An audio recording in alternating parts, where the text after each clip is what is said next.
You're listening to Lone Star Community Radio on 104.5 KCCW LP Conroe and 106.1 KZCC LP Conroe and worldwide at irlonestar.com.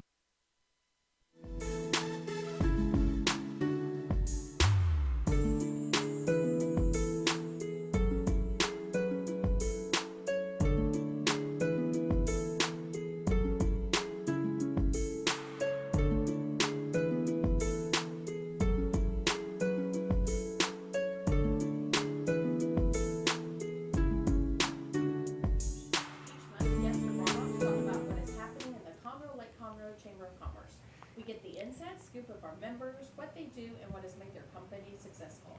We also chat about upcoming events and programs the Chamber is hosting. The Chamber is a nonprofit 501c6 organization, and I'm proud to say we're designated as a 5-star accredited chamber by the U.S. Chamber of Commerce. The mission of the Chamber is to promote and advocate for businesses in the Conroe Lake Conroe area. I hope you have your cup of coffee because we have a great lineup this morning. Okay, so you started it, and we're gonna have to jump right in because last time we were on Chamber Chat, we didn't know where we were at.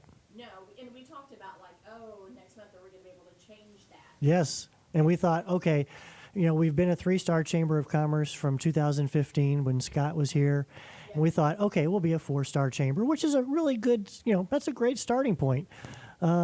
But on June the 4th of last month. Yeah. Oh, there gosh. you are. Could y'all not hear me before? I can hear you now. Oh, okay. Okay. That's weird. Dick, that was a little too loud there. We're all Producer. We got Okay. a huge studio audience, by the way. Thanks very much for joining us today, folks. Anyway, we found out on June the 4th that the Conroe Lake Conroe Chamber of Commerce is now a 5-star accredited chamber. One of only 21 5-star chambers in the state of Texas and one of only 2 in the Houston area. Yep. How about that? We're so proud. I still don't think it's sunk in yet, even though it's been over a month. It hasn't sunk in yet. Or almost, I guess, at a month. Yeah. No, hasn't sunk in yet, but very proud. Yes. It's like we've spent all this time worrying about the pandemic. Yeah. We haven't celebrated. We haven't had a chance to celebrate yet. Right, because we keep getting hit and hit. Yeah, it was kind of like, whoa, and then it was like, oh, wait. Yeah. So anyway, just so y'all know, a 5-star accredited chamber is the highest level that the U.S. Chamber of Commerce affords an organization. There are 202 chambers of commerce in the United States that are currently accredited, either accredited 3-star, 4-star, or 5-star. And here in Texas, we are one of the best of the best. Yep. And I'm very proud of this organization and the people that are a part of it. Yeah. As a staff member, very proud too. Proud of our board members and our members. It just says a lot about what we're doing here at our chamber. So, it does. Yeah. And our volunteers, of which we have one as our guest today. Yes, we do. We're talking governmental affairs. And my gosh, there's plenty to talk about when it comes to elections. Right. Let's welcome Steve Leakey from the Voter Awareness Council. Steve, welcome. Yes, thanks for joining us. Thank you very much. And I was unaware of your new designation, and let me offer my congratulations for your recognition. And based on what I've seen of the chamber, it's very well earned. Thank you. Well, congratulations. Well, congratulations to you because you're part of it as well, and you helped us get to where we're at. Well, I'll take a teensy-weensy little bit of credit there. Well, yeah, because government affairs was a big one of the sections and something we did very much improve on. So, as you know, I have the honor of working with several of the chambers in Montgomery County, and that is that's a significant part of all of them. It is. It is. Definitely. It's what separates good chambers from chambers. Yeah. You have to get in and get your feet wet. Maybe you even roll up your sleeves and get a little dirty. No question about that. Speaking of dirty. Yes. Politics, elections. Tell us a little bit about yourself, Steve. Yeah. Well, I'm born and raised in Ohio, Oklahoma, and Australia. I have a master's We'll forgive degree. you for that, Oklahoma. Yeah, that's a nice steady flow. Everybody understands that. I have a master's degree in aeronautical engineering from the University of Oklahoma. Spent 30 years in the information technology services business with EDS, the company founded by Ross Perot. Absolutely. Yes. Some of your audience may be familiar with. The last 6 years of my career was based in Asia, lived in Hong Kong and Tokyo for 6 years. moved to the Woodlands in 2001 and have been active in a number of things here in our area since that time. Excellent, excellent. So tell us about the Voter Awareness Council. Voter Awareness Council is a 501c3 nonprofit corporation. We our primary mission is to help encourage and equip voters to vote and ultimately to increase voter turnout. We classically in our country, and certainly it's true in the state and it's true in Montgomery County, a lot of people think they just need to vote once every 4 years, and that's for the Right. president, and all other elections don't really matter that much. Right? When in fact, of course, all elections matter. Right, All they do. elections matter a great deal. And so we're in our 6th year of operation, and we work with the chambers of commerce, with the school districts, with civic organizations, with anybody who will give us a platform on which to talk about the importance of elections and how and where to find information to help people vote intelligently. Correct. We do not take positions on elections. We don't recommend candidates. We don't take positions on bond issues or whatever. So we're not a PAC. We are a nonprofit corporation that is designed, again, just to help increase voter turnout. Dedicated to educating the voter population. Correct. Yep. That makes perfect sense. Yep. And you know what differentiates that from the chamber is that come issues that have an impact or a potential impact on business, we will take positions, much like we did with the Conroe ISD school bond that Yes. passed back in November. Things that will make this community stronger is something that the Chamber of Commerce will be active in going Yeah. forward. But where we won't go at least at this point in our history is choosing candidates. Right. There are chambers in the United States that are doing that, and part of the fear is that you risk alienating the other side. Yeah. But getting the message of businesses' impact in a community is very, very important. Right, and one of the things that I've, as you know, have worked with your chamber on and others as well is the initiation of candidate forums, Right. whereby we host candidates and have independent news people act as moderators and questionnaires as questioners to provide the opportunity for your members to hear firsthand candidates' positions in an impartial setting, Yep. so that they can reach their own conclusions on who to vote for. Yeah. Yeah. And we'll talk about more of a forum coming up later when we talk about our upcoming events too. So Good. yeah. Good. Yep. So let's talk about voter turnout, Steve. And you have some pretty telling statistics of some of our past elections that would seem to indicate people are winning with not a lot of votes. Yeah. We literally have races in Montgomery County that are won by one vote. Wow. In low turnout elections, in very specific races that typically do not draw voter turnout, people literally win 103 to 102. And I'm using that just as an example. Yeah. That is not uncommon at all. So let's talk about voter turnout, because what you mentioned about the presidential election is very, typically the numbers go off the charts. When we start talking about a school bond issue or a road bond issue, even though it will impact far more people more directly than what Right. will happen in Washington, Right. they sit at home. Right. Why? Help us. Number of reasons. People are complacent if things are going well, and typically prior to the situation that we're presently in, life was pretty darn good. Yes, it was. Yeah. And one argument is that people don't pay attention to elections, to their public officials, unless there's something wrong, and then they get angry.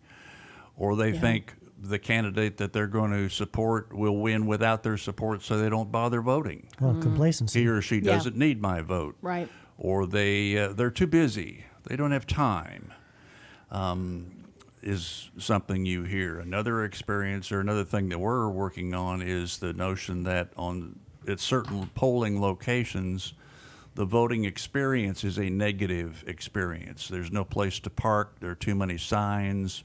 There are people invading their privacy. They get out of their car and they're bombarded with people with materials for them to read or whatever, and people stop voting because of that. Yeah. There are a number of different things. They're not aware of the importance of local issues.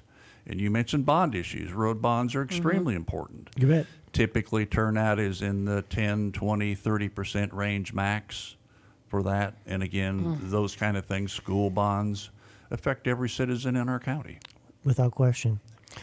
And so as we look at some of the history of the recent elections, tell us about some of the turnout that you've been able to track, and I mean, just how the vote ended up going. Well, a pretty general thing to think about is particularly in presidential years and even election years, which is what we're having today or this year, is the factor of comparing the primary voter turnout to the runoff voter turnout to the election itself. And what we have found typically is that the major election in November pretty much follows the national numbers, 50, 60, 70% turnout depending on how much public attention there is on that election. And clearly this year there's a fair amount of public attention on the presidential race. Right. So I wouldn't be surprised if this November is pretty high. But as a general rule, the primary election, which is typically in March, turnout is less than half of that. Wow. And those are for our very important local races that are partisan. Judgeships, county commissioners, the county judge when he's up, very, very important races that there are Republican and Democrat Party candidates. Disappointingly so, the primary turnout is almost always half or less than it is in the fall, typically around the 20% range. Wow. Which again is just unacceptable. Yeah, it doesn't make sense.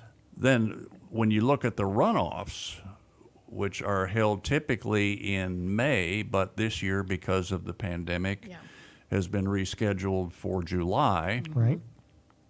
The runoff turnout is then about half or less than the primary.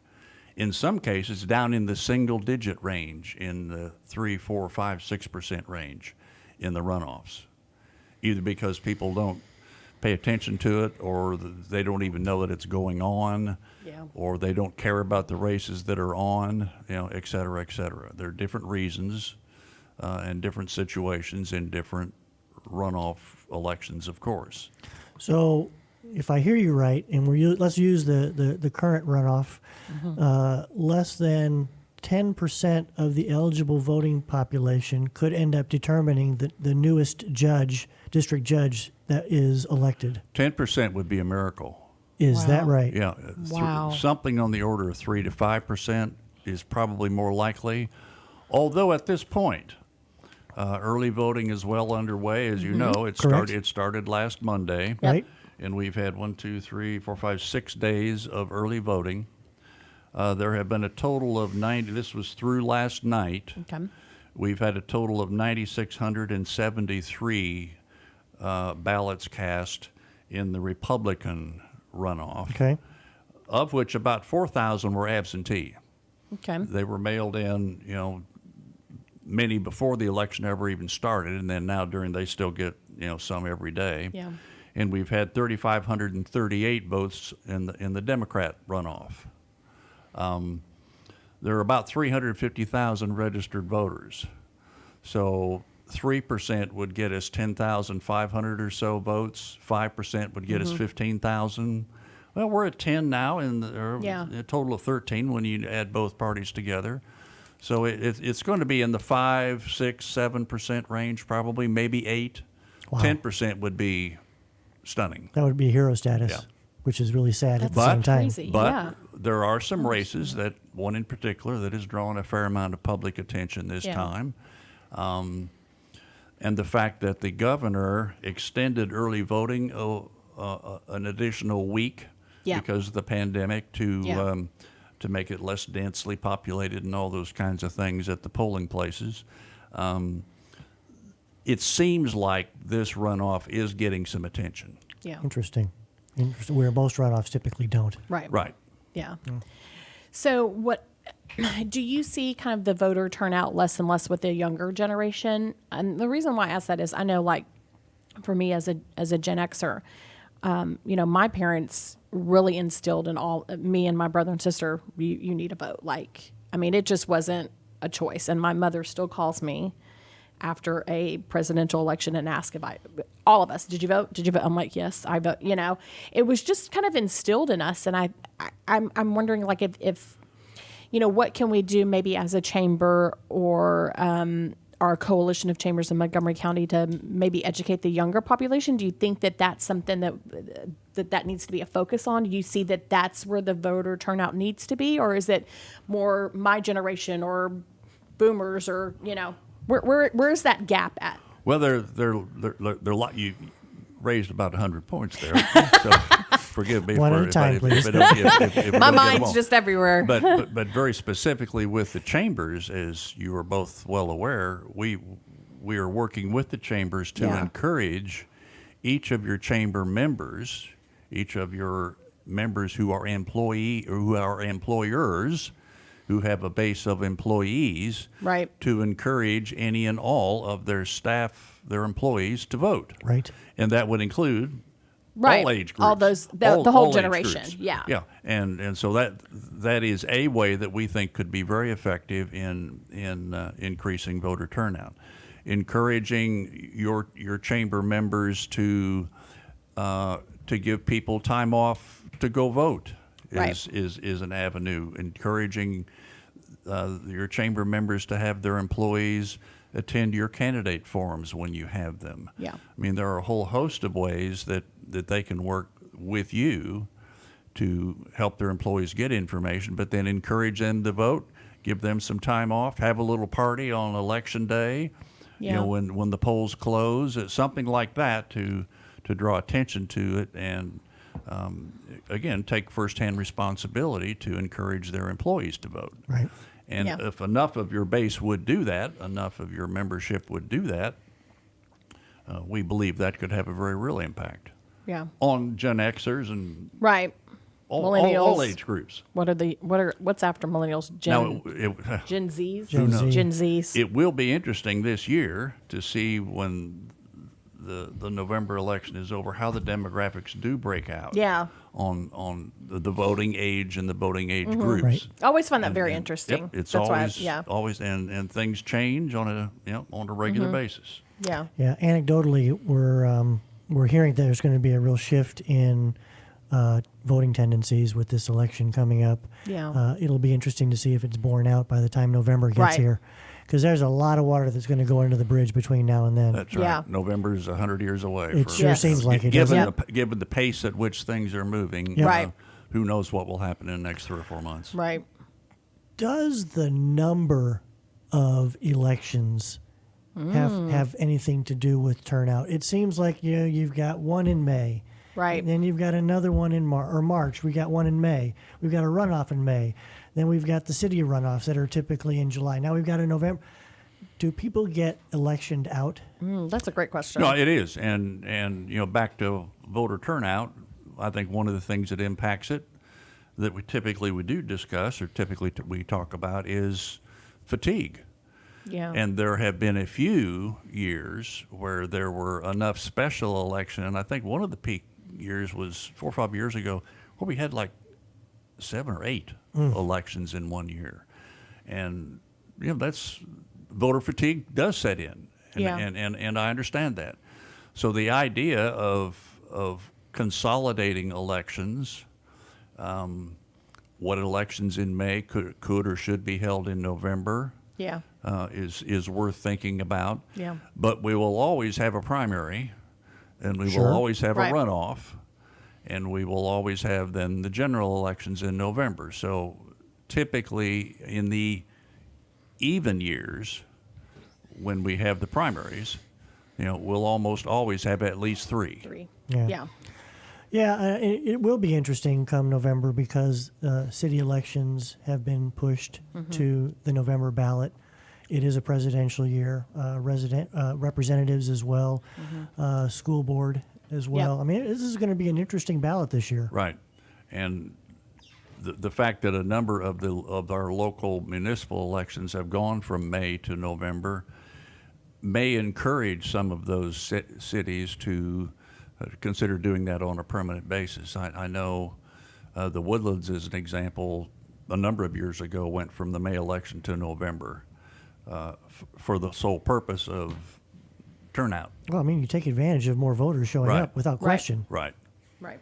Of course, depending on where you are, that's either a good thing or a bad thing, right? Yes, yes. Yeah. Well, and that Yeah. raises an interesting point. There are those who, if they're happy with the way the elections are turning out today, and they or their groups are able to control the elections with a deliverable set of voters, the idea of increasing voter turnout is not a good thing. Not a good thing in that case. And so that's Yeah. one of the other motivations I think we have as a community to increase our voter turnout is the majority of our residents, the majority of our voters should be calling the shots at the polls, not a tiny minority that is able to sway an election every now and then. Yeah, good point. Excellent point. Yeah. Do we want to get in a short break, and then we'll come back with Steve and talk more about elections and voter awareness and all that fun stuff? We'll be back with Chamber Chat in a few minutes.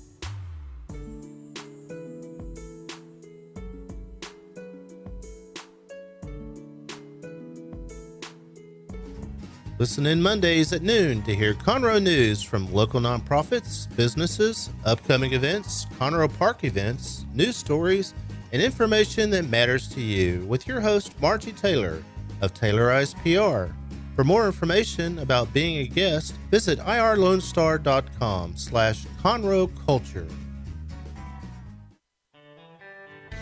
A Lone Star Community Radio is looking for those who are interested in hosting their own talk show, with monthly and weekly slots available on Conroe's FM 104.5, 106.1, and on irlonestar.com. Start your own podcast, create your first YouTube channel, and be on TV. Contact Lone Star Community Radio online at irlonestar.com or call the station message line at 936-647-3776 to take your first step into the radio world. Vell Institute, a 501c3 nonprofit, began in 2014 with a mission to strengthen the future of veterans through leadership and entrepreneurship training. We've invested over 1,400 hours of training in our veterans while connecting them with community entrepreneurs and leaders. Our mission is to continue investing in our veterans who have given so much for our country. Please join us in our mission by visiting vellinstitute.org. That's VEL Institute.org.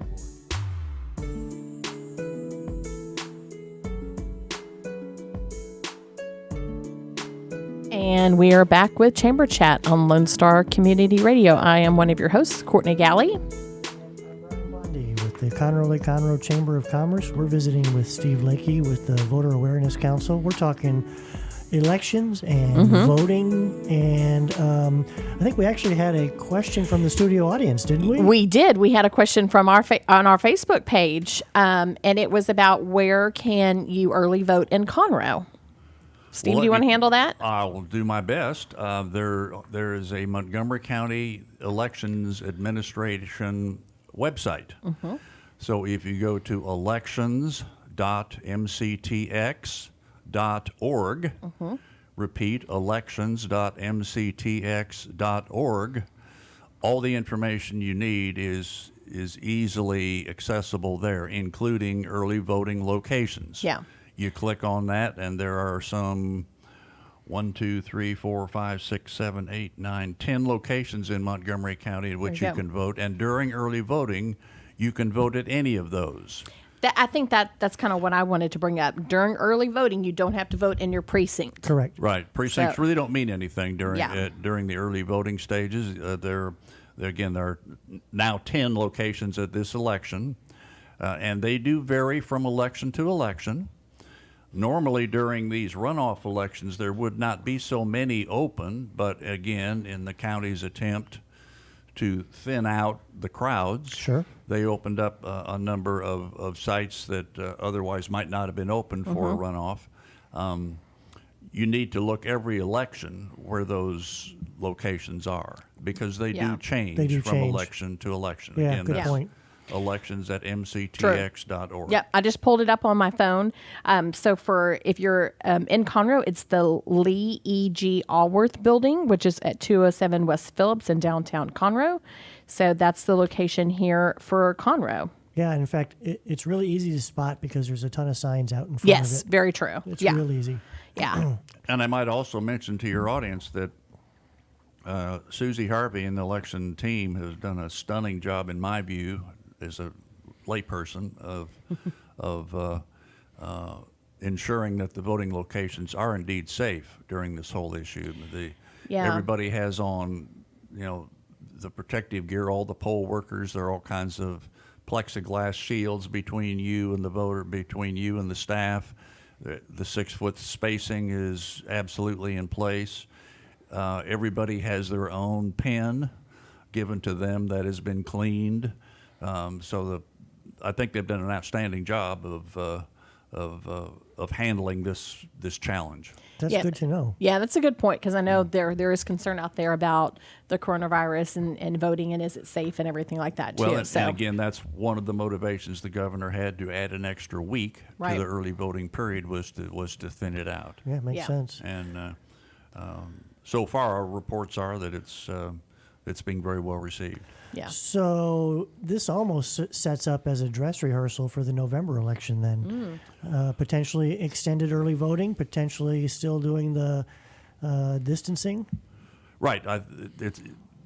Good point. This gives them a chance to check, various technologies and various approaches to running the election, during our pandemic challenges. or I guess if people are concerned about getting out there, they can vote absentee. Right? Correct. That is correct. Yeah. So how does that differ, and I'm going to kind of make a right-hand turn here, from the proposed mail-in voting? Well, absentees is, of course, a mechanism by which we've always had for people that are out of town. They're able to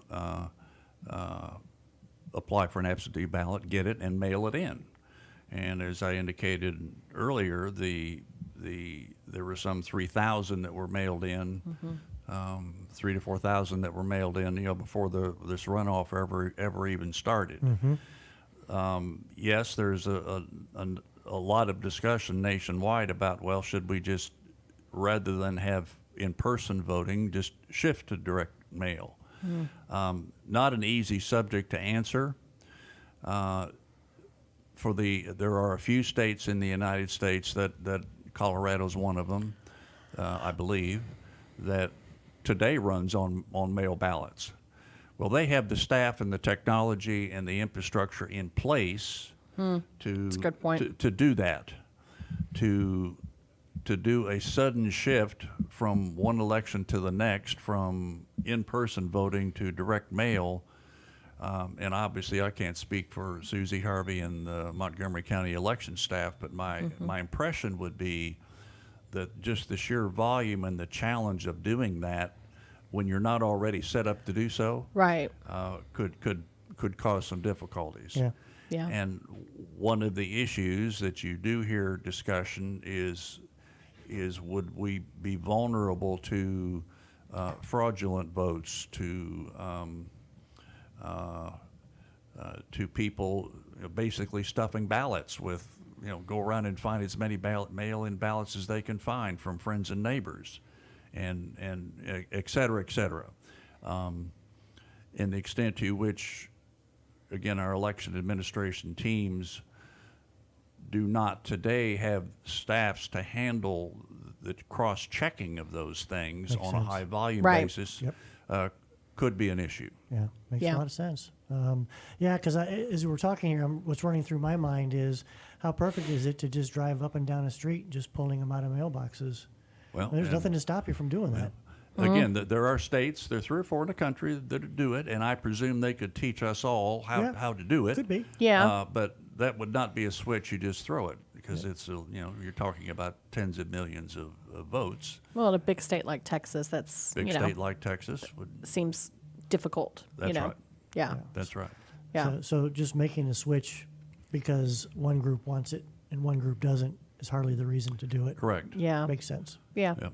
Yeah. It would have to be for the right reasons, for sure. So let's talk about sample ballots. Okay.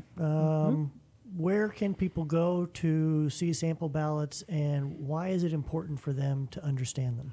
Well, one of the things that we're trying to emphasize to voters in the community is you need to do your own research. You need to do your own study. You need to talk to people that you know and trust. You need to go to candidate forums. There are lots of things you can do to get information. The website obviously is a source of lots of stuff.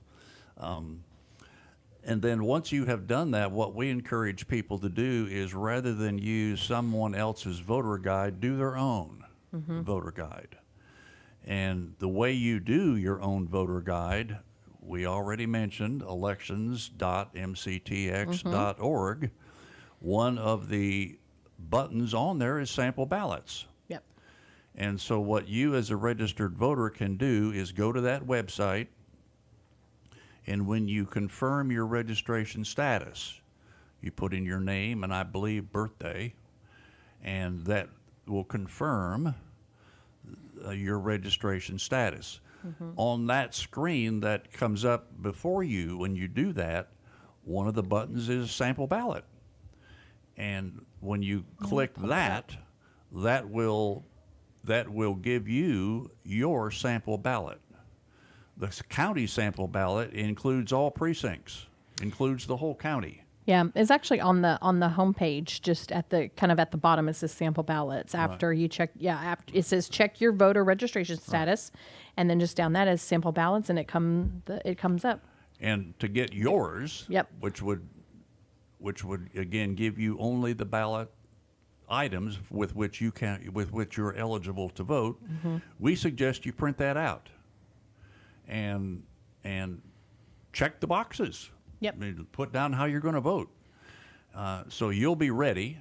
They'll be your decisions, not the ones that are suggested to you, which may be good. I'm not saying they're by definition not. Sure. But you're better off making up your own mind. Well, I think a good point is to remind people you can bring in paper and notes into the voting booth. You cannot bring a cell phone in, though. Correct. So that's why. So that is kind of. I know last year some of the education we put out when we did our Revved Up campaign was, hey, cell phones are not, but you can bring kind of your cheat sheet paper in there, That so is you know. correct. So I think a lot of people don't think that they can.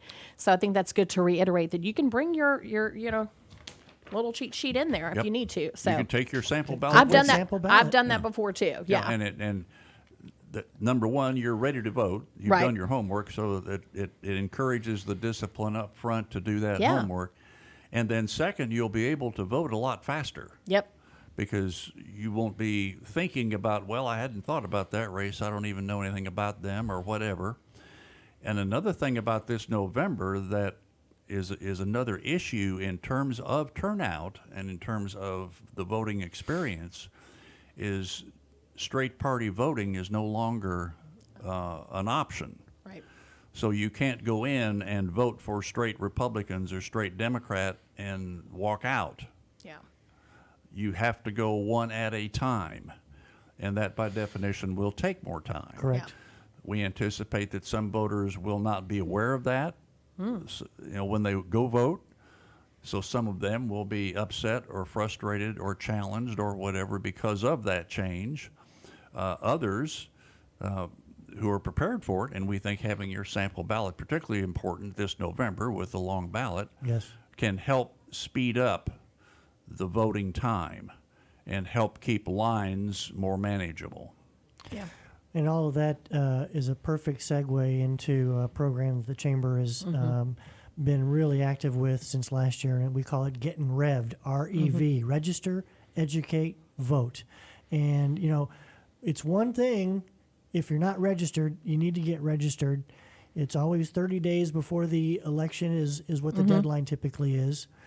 But then what you commented on, Steve, is education. It's so important, whether it's an issue-based election or a candidate-based election. Research the differences.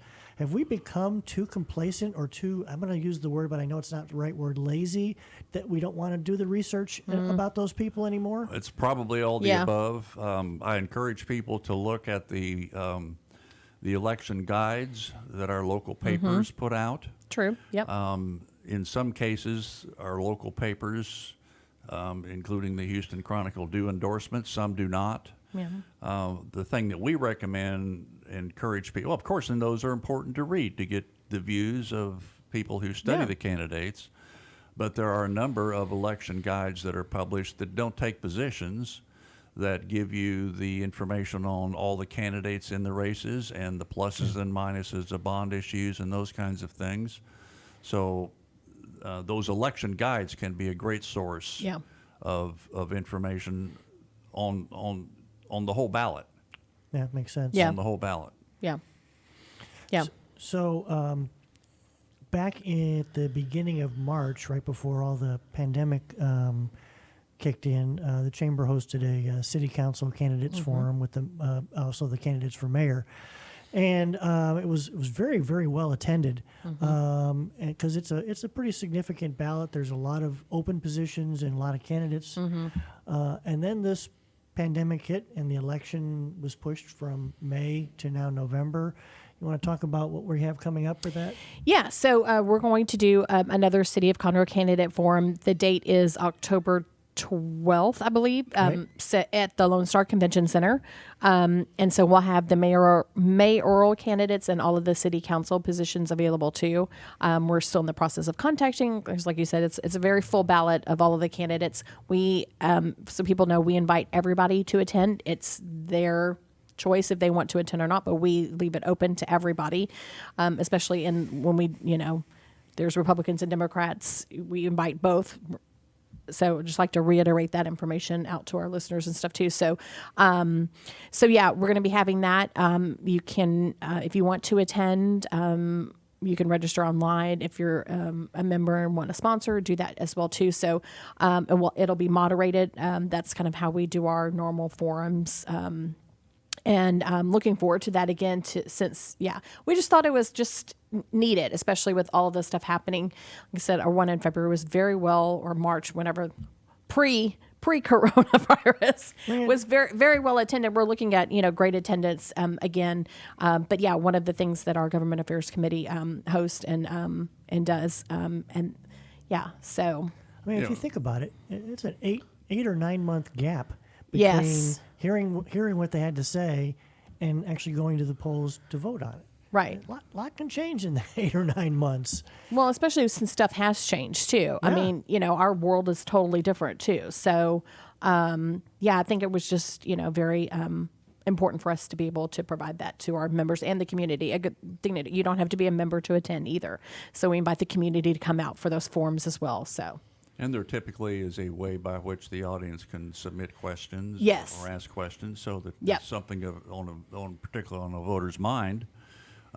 Here's a chance to hear directly from the candidates. That's right. Correct. What their position is. Even though it's moderated, we do have time at the end for the audience to ask questions too. So we encourage that from everybody as well. Yep. Yeah. And one of the reasons that the Voter Awareness Council was founded is for a number of years, the League of Women Voters ran candidate forums. Yeah. But a number of years ago, they went out of business. Yeah. And so they basically stopped. They're back. They've come back, started reinitiating their programs a couple of years ago, fortunately. But that was another reason we started the Voter Awareness Council, was there just were no forums. So that was one of the motivating factors that caused us to do what we did. Makes perfect sense. Yeah. Education is a key component to successful elections. Right. And then actually going and casting a ballot becomes the final step in that process. And that's why we call it Get Revved. And and now is a great time to get revved. If you're not registered, get registered. If you haven't early voted, early vote. Yep. Because it is a crucial component of a successful democracy. Yep. I agree. And I will tell you on this runoff, on the Republican sample ballot county-wide, there's 6 races. One in particular is attracting a fair amount of attention, one of the judicial races. But there are 2 judicial races, several precinct chairs, and a constable race. On the Democrat ballot, there are 2 statewide runoffs. Nothing Montgomery County focused, but there are 2 very important statewide elections up in the runoff. So there's a lot of important situations to vote on. Yeah. Absolutely true. Do we, and this may not be necessary, but do we kind of want to tell everybody? So the reason why we have a runoff here is that back in, when was that? Sorry. March. That these candidates did not get at least 50% of the vote. Correct. There are races that require, because of state law, that require a 50% plus voting count to be nominated. And in a race where there are 3 or more candidates, when no one achieves 50%, then the top 2 vote-getting candidates have a runoff. Yeah. And that's what we're doing here. Yeah. Yeah, makes perfect sense. Yep. Yep. Just kind of That's what wanted to we're put that doing up here. there. Well, I think that we're going to wrap up this segment so we can come back and talk about what other events the Chamber is doing. Steve, will you tell people how to get to the election site again and then voter awareness site? The Voter Awareness Council has a website. Just go to your Google and say Voter Awareness Council, and that'll take you to it. I will say this year, given all that is going on, our website isn't as current as we would like it to be. Not unlike other organizations, ours has been impacted by all that is going on. But we certainly appreciate everyone's interest and support in our organization, and we very much enjoy working with the Chambers of Commerce in general and the Conroe, Lake Conroe Chamber in particular. Well, thank you. Thanks for being a part of our show today. We appreciate it. Yes, sir. Thank you. Or you can go to our website at conroe.org as well, too. So, and we'll be back with Chamber Chat in just a few moments.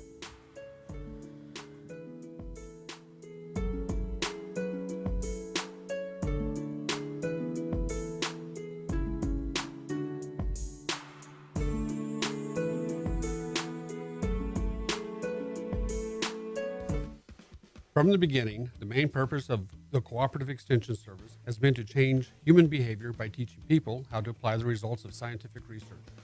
By utilizing a holistic, multi-level approach, Extension family and community health programs encourage health and well-being for everyone.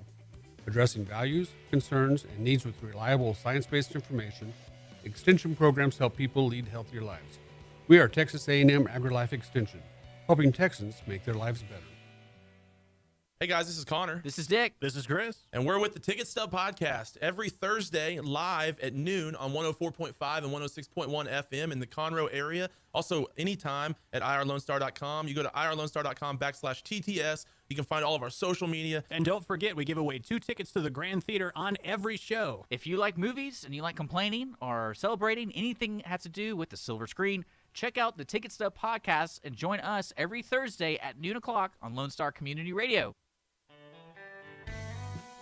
A Lone Star Community Radio is Montgomery County's radio station with talk, music, weather, and traffic for Montgomery County. Have a question or comment about one of our shows? Want to know how to reach a host? Just contact the station at irlonestar.com or call in and leave a message at 936-647-3776. Get involved with your community with Lone Star Community Radio.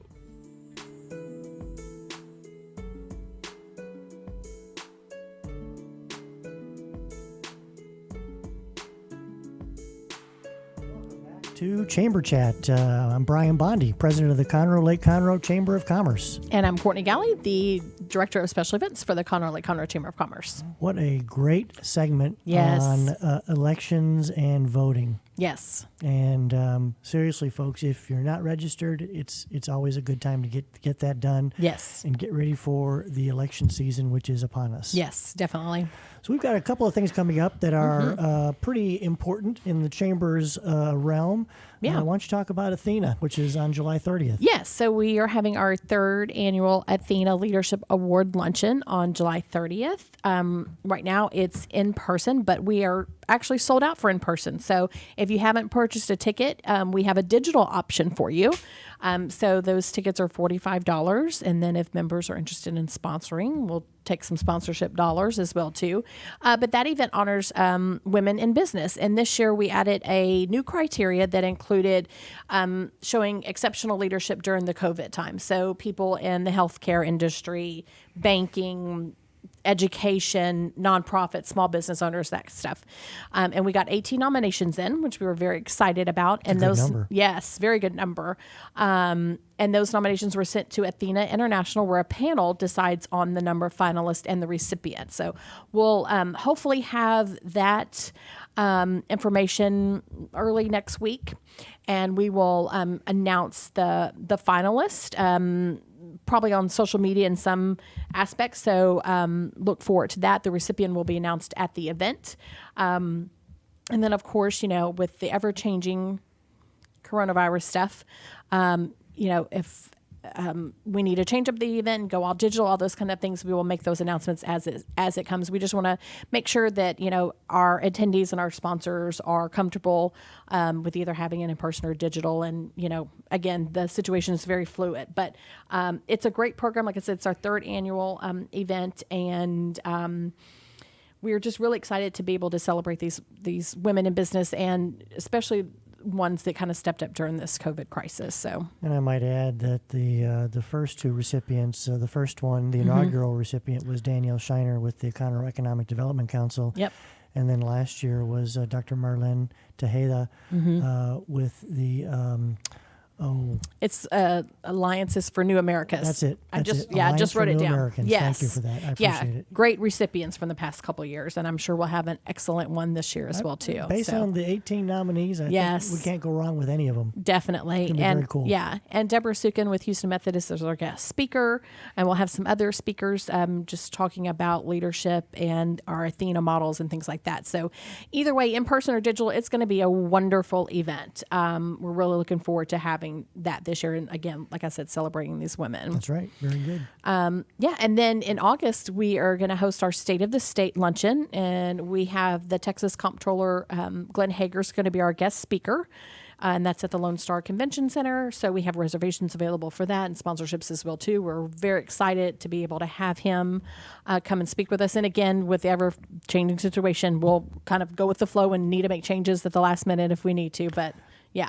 Yeah, and a lot of people don't realize that it's the state controller that tells the legislature how much money they're going to have to spend in the next biennium. Yep. And we're coming up on the next biennium with the Yes. legislature kicking off in January. So the timing of this, and with everything that's been going on, should be very, very interesting to hear. Yeah, I don't think you'll want to miss this I one. agree It's with going to that be a 100%. great program. Yep, So yep. we have that coming up, and then we're already starting to plan for Lobster Fest. Doesn't seem possible. I know. 34th Annual Lobster Fest, October 1st and 2nd. We announced last week our golf course, which is going to be at Panorama this year. So we're very excited about that. And then dinner and live and silent auction on Thursday evening. Friday we'll go for golf. So we're already starting to plan that, which Doesn't seem possible. I know. It seems like we just went through that. So we're events are going. We're planning. So amidst all of this stuff, we really want to be able to give our members and our community the chance to be able to attend some of our great programs that we offer. That's right. That's right. And in addition to that, if you're not currently following us on our social media platforms, whether it's Facebook or Instagram or LinkedIn or any of the other ones, literally we're posting something every day, multiple times a day. And it is indicative of a 5-star Chamber of Commerce that putting out good information, regular information is a crucial component. Yeah, one thing you can go back, we did during kind of this stay-at-home order, and since throughout since March, and continuing on, we've done a series of Facebook Lives with some of our community leaders, and you can go back and view those. I know Ashley has some planned for the next coming weeks, and we've done some professional business development talks as well too. Ashley did a series. I have a series that's coming up about event planning in the crisis. Rick Schussler did one. So we just have a lot of great content on our social media platforms. Yeah, and I'll just carry that a step further. I'm glad you brought that up because at 2:00 this afternoon, our latest video will be with Dr. Curtis Noll from Conroe ISD. Yep. Obviously, when this was kicking off, we did an interview with Dr. Noll, and now here we are 2.5, 3 months later. Right. And the school district is an integral part of this community. Thousands upon thousands of kids, the teachers, the administrators, the staff, Yep. and a whole lot of question marks. Right. Yeah, so Not that'll easy. be very interesting. Yes, it will. If you can't catch that live, you can always view it afterwards as well too. So, and of course, we have our morning meal coming up on Thursday. Yep. Still doing our breakfast. We are doing in person and online. So the first 24 people to sign up can come and see us at the chamber, and then everybody else can attend digitally. And we are doing the networking activity, What's in Your Cell Phone. So we've had to be very creative and think outside of the box for our networking events, but they have been really fun. We've done scavenger hunts and 20 questions. So you'll definitely won't want to miss that because we do have a really good time with all of our interactive games. Interactive, that's the key word. Yeah. And then we have another blood drive coming up on July 20th. We just had one a couple weeks ago. So you can register online for that. Yeah. And then, lots of committee meetings and all that other fun stuff. The chamber hosted a blood drive on June 29th. We had 60 appointment slots available. We filled all 60 of them. Not everybody was able to donate, but we ended up with 48 pints of whole blood, 5 points of double whole blood, and 1 of plasma. So basically, we ended up over 300 people will be benefiting from that blood drive. And so we've got another one on July 20th, one on August 24th, and another one on September 14th, all at the Chamber of Commerce with social distancing measures in place. Yes, so it's safe to give blood. We are practicing social distancing measures at the chamber, so no worry about that. Also, too, if you donate blood, you get a free antibody test as well, too. It's about a $300 or $400 value. Yes. That's So pretty cool. do it for that. Again, we're taking all the measures just to make sure everybody's safe. So go to conroe.org or find us on Facebook, Instagram, Twitter, LinkedIn, Pinterest, and YouTube. I think I got everything, You Ashley. got everything? We hope so. And thank you again for joining us for Chamber Chat. We'll be back next month with another exciting program. Sounds like a plan. Thanks for joining us, folks. Have a great day.